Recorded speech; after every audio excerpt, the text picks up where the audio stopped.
Halo Sobat 100, masih bersama saya Rosyet Adrianto dalam program 100 Institute. Dan kita masih membahas soal-soal pada bab hakikat fisika dan prosedur ilmiah. Berikut ini ada soal berhubungan dengan sikap ilmiah. Simak soalnya baik-baik ya. Jadi kita langsung saja ke pertanyaannya. Pertanyaannya adalah, pernyataan berikut yang bukan merupakan sikap ilmiah yang tepat itu yang mana? Oke Sobat 100, sebelum menjawab pertanyaannya, di sini saya ingatkan dulu ya beberapa sikap ilmiah yang tepat itu apa saja. Yang pertama adalah sebagai seorang ilmuwan itu sikap ilmiahnya adalah tidak mudah putus asa walaupun gagal melakukan eksperimen. Jadi di sini saya contohkan adalah Thomas Alva Edison yang merupakan ilmuwan dari Amerika Serikat ya.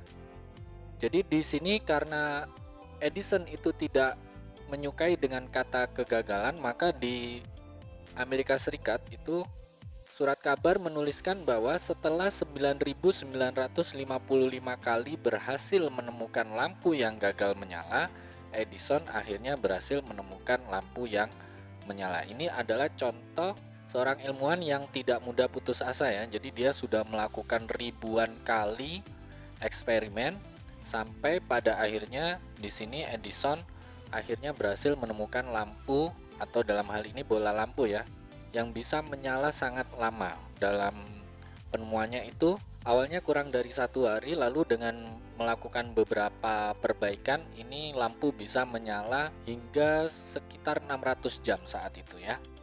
Nah ini contoh sikap yang tidak mudah putus asa. Kemudian yang kedua, sikap ilmiahnya itu adalah terbuka terhadap pendapat orang lain. Jadi ini sangat wajar kalau kita melakukan eksperimen atau percobaan, kita terbuka terhadap pendapat orang lain kalau kita menemukan suatu permasalahan yang ada ya. Misalkan kita melakukan penelitian, kita bisa meminta pendapat dari orang lain untuk memecahkan masalah yang kita hadapi dalam penelitian yang kita lakukan atau eksperimen yang kita lakukan. Nah, ini sikap ilmiah yang kedua. Sikap ilmiah yang ketiga adalah berusaha mengembangkan kemampuan dan kecakapan terus-menerus. Jadi ini sangat dibutuhkan oleh seorang ilmuwan. Terkadang ilmuwan itu awalnya hanya menguasai kemampuan dasar saja ya tentang ilmunya.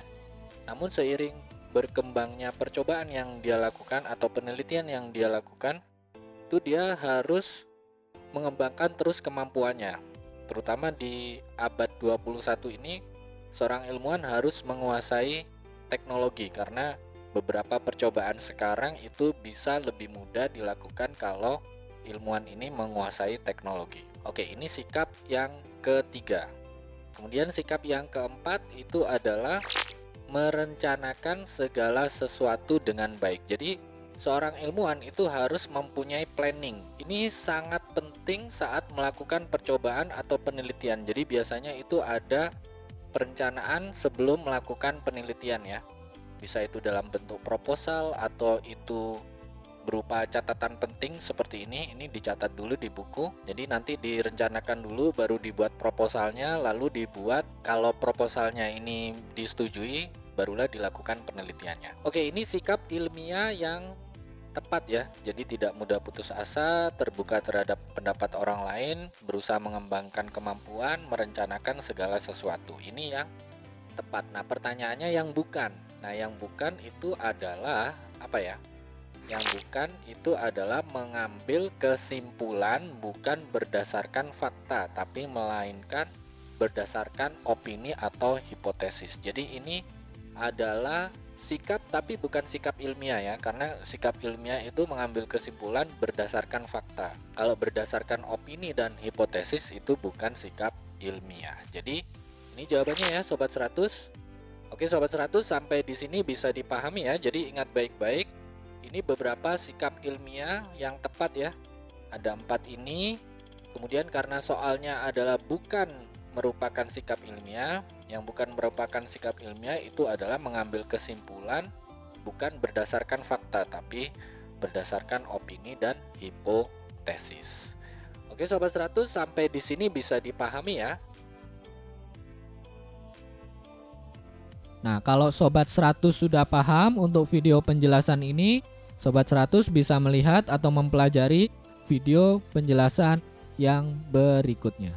Lalu, untuk pertanyaan atau soal-soal berkaitan dengan mata pelajaran matematika, fisika, kimia, Mandarin atau Inggris, Sobat 100 bisa tanyakan soalnya di aplikasi tanya jawab soal. Oke Sobat 100, selamat belajar ya.